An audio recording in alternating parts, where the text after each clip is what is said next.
All right, there we go. We're live. Hey, everyone. Welcome to the Altered World channel. We are excited to have you here with us today. We're going to be talking about Altered World, our game that we're developing and that we hope to earn your support for. My name is Travis. Hi, I'm Seth. If you're returning, welcome back. If you're new here, thanks for joining us. We really appreciate your support. We've been really excited to watch our channel grow. We've gotten 164 followers as of today on Instagram. Thank you for that, everybody. We hope to keep growing, and we're going to try and keep showing you some pretty neat stuff as we move forward. Today, we wanted to talk about what we've been working on. We've got this game manual that's in our possession. It's written, but we're now in the editing phase, which is oh so much fun. And it's been slow going because we both have day jobs, but we're working on it. Right now, what are we on? We're on Talents, right? Or I am. I think you got onto the next chapter. Yeah. So I've completed edits of 4 chapters, and I started on the 5th. You're still working through number 4, I think. Yeah. So to kind of give it some context, right? So it's worth remembering this game was the first words for this game were written in 1988. And then the one that we're working off of was produced in the late 90s, early 2000s. And it needs some updating both for, I guess, tone, but also there's just accounting for the intervening 25 years or so of social and technological advancement, bringing it up to where it is today. And so we're working through that. We got it's like 15 chapters plus a couple narratives. So we're, I don't know, 30% of the way through the product so far. Yeah. I'd like to talk about one thing there. When you say updating stuff, it's so fascinating to me that what was science fiction in the late 90s is science fact right now. Yeah, 100%. Mike Hill, who we give credit, he's the original author, right? We're licensing this product from him. He imagined something he called a SIL. It's basically a smartphone, but he imagined that before cell phones were even really a thing. So to see what goes into a futurist mind and what they can come up with, we've got to update things and kind of bring the game back into the future a little bit. That's a fun challenge, but we're also working on mechanics, right? Working on the talents piece has been occupying my attention recently. Yeah, it's an interesting thing, right? The mechanics are pretty tight, but there's a couple areas where we can clean it up. And then, like you said, it's just the amount of prescience that went into the original version of this game. It is kind of astounding, right? And so we're enjoying the process to the extent that you can enjoy editing a document. And this is, probably our first of 3 runs. I think they'll get easier as they go forward, if only because this is what we're considering our content edit, and then the further ones will be kind of like copy and making sure we don't have grammar errors and typos and stuff like that. So talking through, like we said, we just finished or are currently in the process of editing Talents, which are, how did we end up describing it? It was basically abilities that your character has that are of a non-supernatural nature. They're things that are learned. Right. And that was a struggle. So interestingly, the Talents chapter, as it was originally conceived, didn't have an introduction.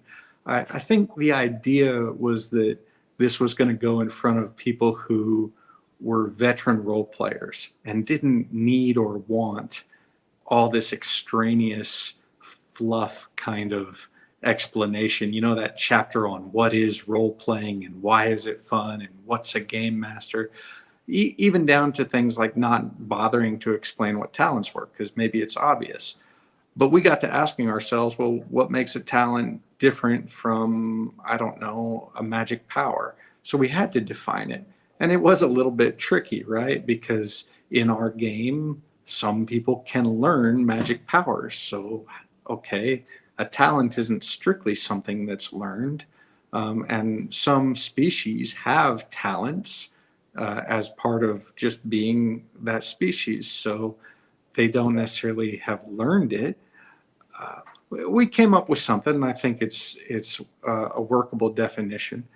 And then going through and making sure that each talent is clear and accessible to the reader. It's a bit of a project. Excuse me. Yeah, one thing that I think we found was that in the original writing, that there was a lot of things where there were mechanics kind of buried in the talent descriptions. And that's one of the things that we wanted to avoid and kind of move away from, so that if you're looking up a talent, it's really more about what is this talent used for rather than how is it used mechanically within the game. Because I feel like, yeah, we want to move discussion of mechanics to one place in particular. Yeah, So for this sure. is where you can go, here's how you use the talent. And now the talents chapter can really just be, well, this is what the talent is, just exactly like you said. well, and I think that's, for us, that's a really important thing. You know, the last time we did a live, we got a comment on our Facebook channel that about whether or not we were a rules light or a rules heavy or rules medium. And one of the things we found was, you know, we're on the heavier end of the spectrum from a rules perspective. And that comes from, we feel that rules light systems tend to some degree or another, limit character options because you don't want to have a whole bunch of rules to define things. The other side of that is, so we have a little more rules, but we try to operate those rules within a handful of core mechanics, core roles or whatever, as you call them, so that there are rules to do different things, but at the end of the day, it's an adjudication in one of 5 different ways. And so that helps it from feeling like you've got to pour through the book all the time to figure out what's the rule for this thing. Yeah. And There some of that shouldn't comes have up to be in too time. much lawyering with the rules, right? Because that does detract from the gameplay. I mean, every table is different. There are some crowds that really like the rules lawyering thing, but here's what I'd say about rules light versus rules heavy.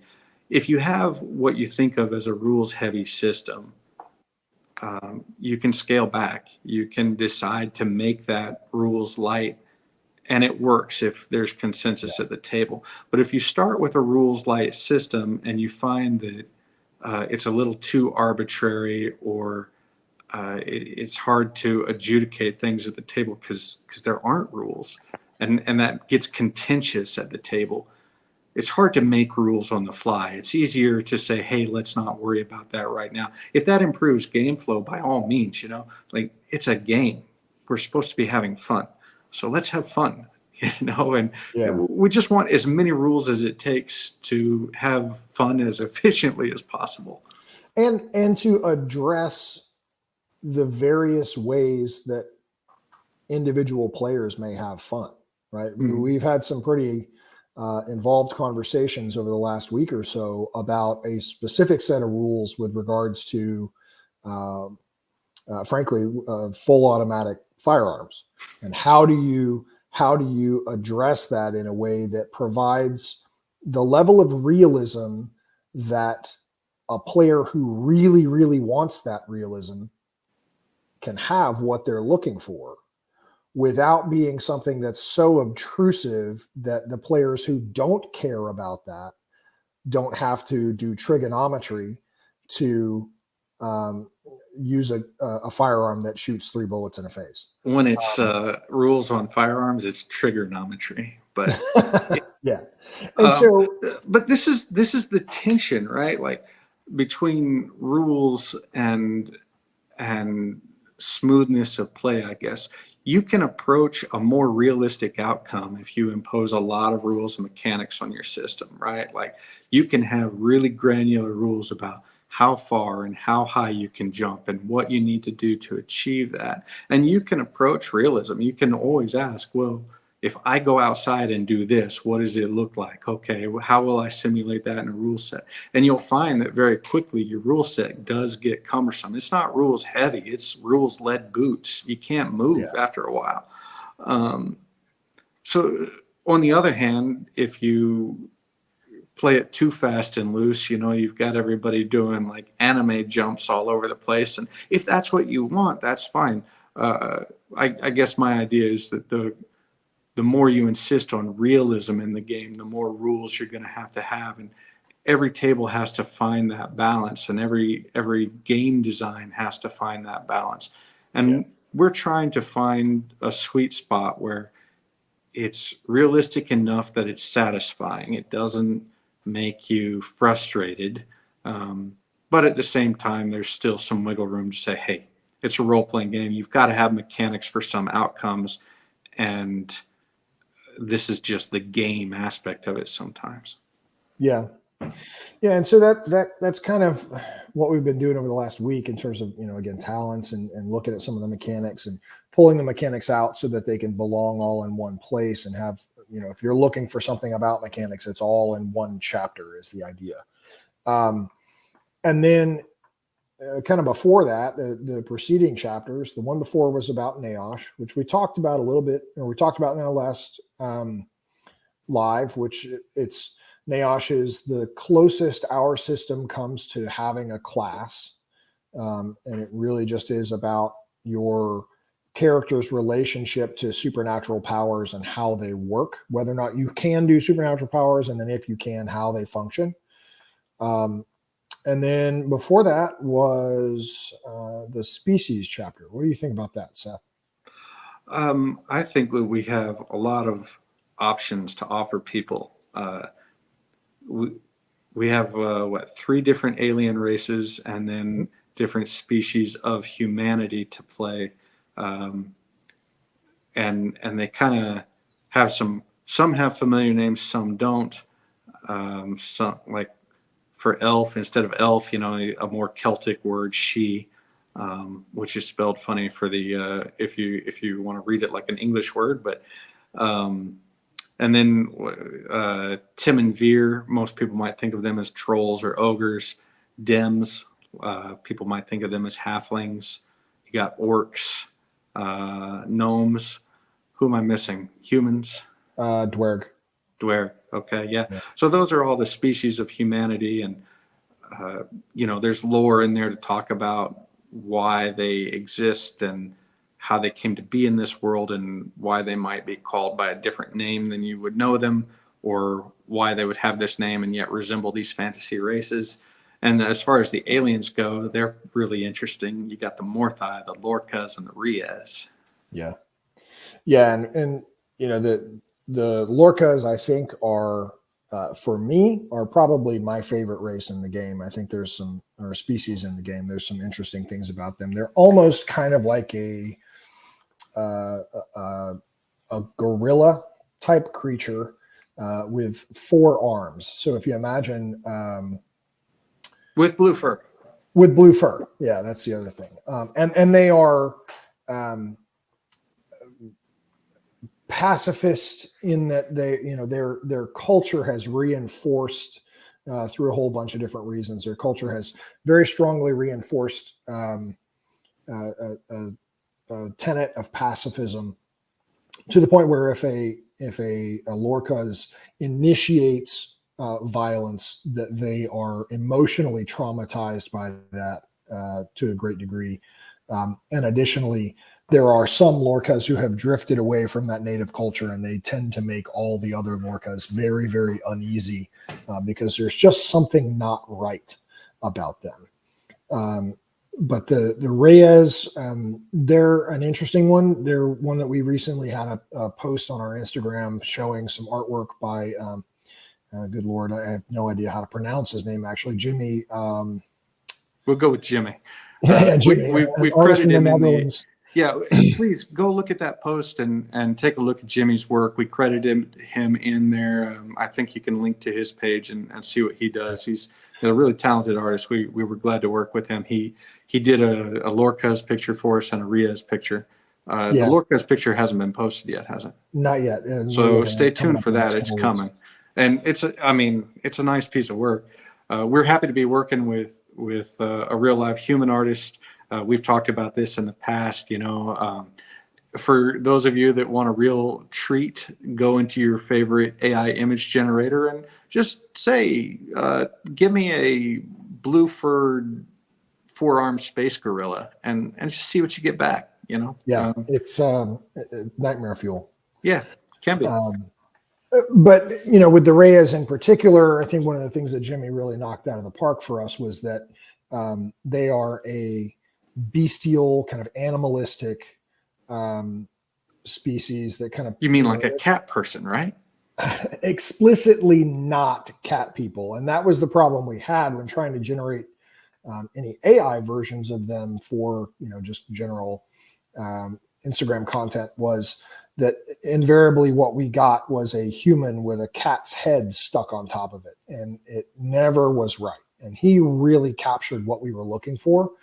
So we were very happy to be able to work with him on that. And then the final one is the Morthai. They're probably the most unique of the species, I think. They're an alien kind of amoebic symbiotic organism. So they're kind of a jelly protoplasm covered by a bacteria, and by virtue of some of their some part of their nature, they exist at least partially within, it's not really a substance, but what we call the flux, which represents the totality of all possible time streams. And so they are a very interesting species with a very kind of involved and fairly complicated life cycle that we go into in the game. And so that was the species chapter, and then of course character creation was the first chapter of the game. That was an interesting run because we have two distinct methods of character creation. One is aimed primarily at people who are new to Altered World specifically. You can use it for people who are new to role playing in particular, although we still hold that perhaps pre-generated characters may be a better option for someone who's never role played before. But one is called character modeling. It's a relatively unique system that's an interactive kind of question and answer between the game master and the player. And then we go into full creation. How would you describe full creation, Seth? Well, that opens up the player's creativity, right? Imagine a character concept, and in a point-buy system, you build towards that. That's the nature of any point-buy system, right? Like, you might not be able to get everything you want, but you can definitely put yourself on the road to getting there as your character develops and you upgrade it and get to learn new things as you go. So, any character, hero, figure from literature or whatever that you want to do, or just your own creation, you can find a way in the full creation rules. If you want, you can make a viable investment banker as a character, right? There's talents and traits and all the pieces you need are there. And if you find a way to make an interesting story at a tabletop role-playing game with your investment banker, more power to you. That's something I don't think you can do in any other game. I don't lean that way myself, but for that one guy out there who's been holding out and not playing tabletop role-playing games because he just can't be the investment banker he wants to be, we got you, man. Well, and it can be a side hustle, right? Right. And I always look at those guys as maybe the reluctant heroes, right? Like they're set up to do this thing, and the story kind of happens around them. But that's how I would handle it. Yeah, and that's a great character to play, right? You heard I it think- here first, folks. Investment bankers are the new meta. Well, and I think the other thing is that, you know, the reality of full creation is that it's just, there literally is no, I can't say literally, right? Because technically there is this finite number of combinations of different characteristics that you can come up with. But you have so many options that it is functionally infinite. You know, it's worth noting, just a couple weeks ago, Seth and I were talking through something, and we came up with an outrageous character concept for a full creation character that, you know, 25 years later, no one has come up with this system, or this particular avenue of building a character who ultimately ends up being like this, looks like a completely unassuming everyday Joe guy who succeeds at things that they have simply no business being able to succeed at, and they just do it just because. And the stories that you can tell around somebody who is, for whatever reason, immensely successful at basically anything they throw their hand to, and they don't know why, and they're not aware of what that means to the rest of the world or anything like that. They just think, oh yeah, I'm lucky, whatever.